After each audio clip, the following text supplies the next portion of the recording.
السلام عليكم ورحمة الله وبركاته. عشر كان مانتا أما فيديو كان وحنا كو إيجي دونا أما كو بران دونا وحلو يقانو the standard deviation of sampling distribution of sample proportion and standard deviation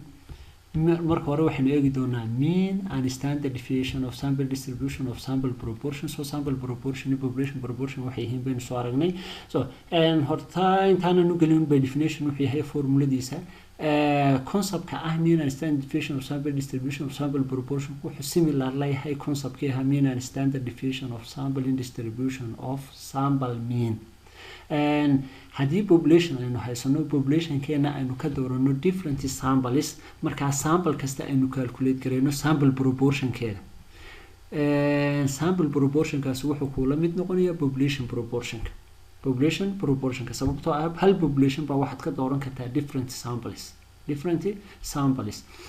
marka waxaan leenahay mean and standard deviation of sample proportion. The mean and standard deviation of sample proportion is denoted by this symbol. Okay, so symbol can maxay noo sheegaysaa waa mean of sampling distribution of sample proportion. marka mean of sampling distribution of sample proportion kaagu waxay markasta kula mid tahay population proportion kaagu p ah waxay kula mid tahay population proportion kaaga. marka dad population ka doorto all the possible samples sample kasta aad meankeeda calculate gareyso sample kasta aad proportion keeda calculate gareyso all that proportions ka aad meankooda si calculate gareyso waxay kula mid noqonaysaa population proportion kaaga markasta kula mid noqonaysaa. Okay, wuxuu similar leeyahay conceptkii ahaa mean of sample mean is equal to population meanka oo kale. What about the standard deviation? The standard deviation of sampling distribution of sample proportion wuxuu kula mid yahay isagoo p hat horta waxaan sample-kan u qaadaynaa waa this symbol waa the standard deviation of sample proportion. The standard deviation of sample proportion waxaanu leenahay this symbol oo ah standard deviation of sample distribution of sample proportion waxaanu ku helaynaa population proportionka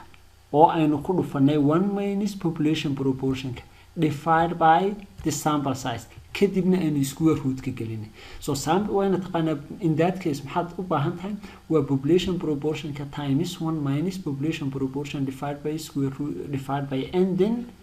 the square root of that number. waxa so formuladani waxa la isticmaalayaa oo kaliya marka sample size-keedu uu small yahay marka sample size-kaagu uu small yahay that means marka sample size-kaagu uu ka yar yahay 5% of the population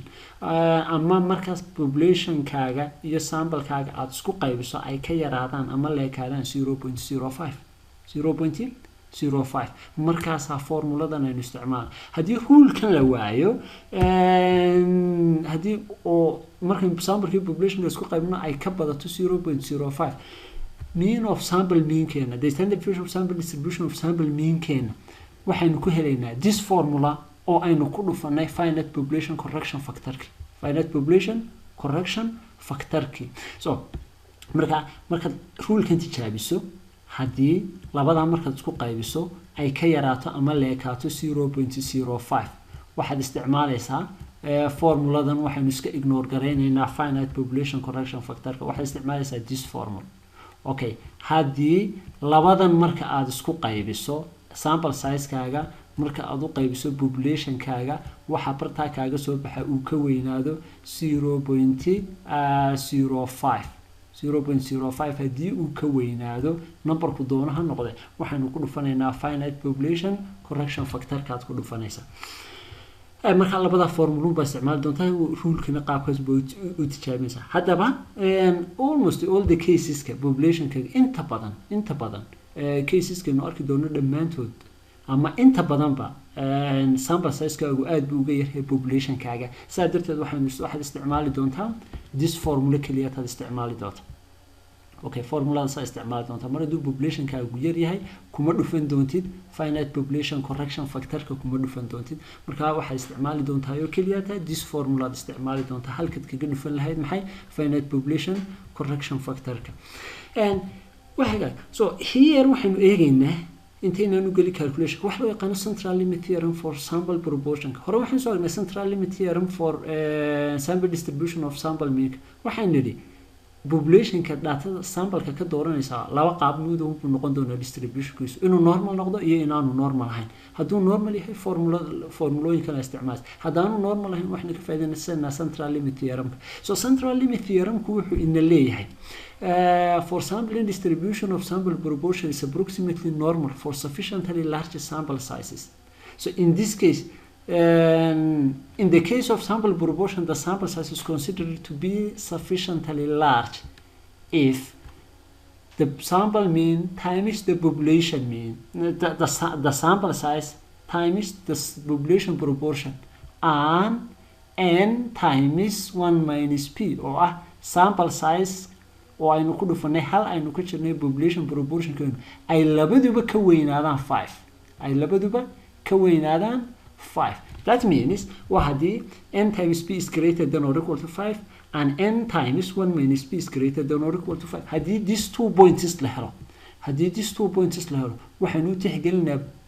sample-keenu inuu sufficiently large yahay hadduu sample-kaagu large noqdana waxaad approximate garaynaysaa in sampling distribution of sample mean kaagu ama sampling distribution of sample proportion kaagu uu yahay approximately normal distribution even haddii population ka sample ka aad ka dooranaysaa aanu normal distribution ahayn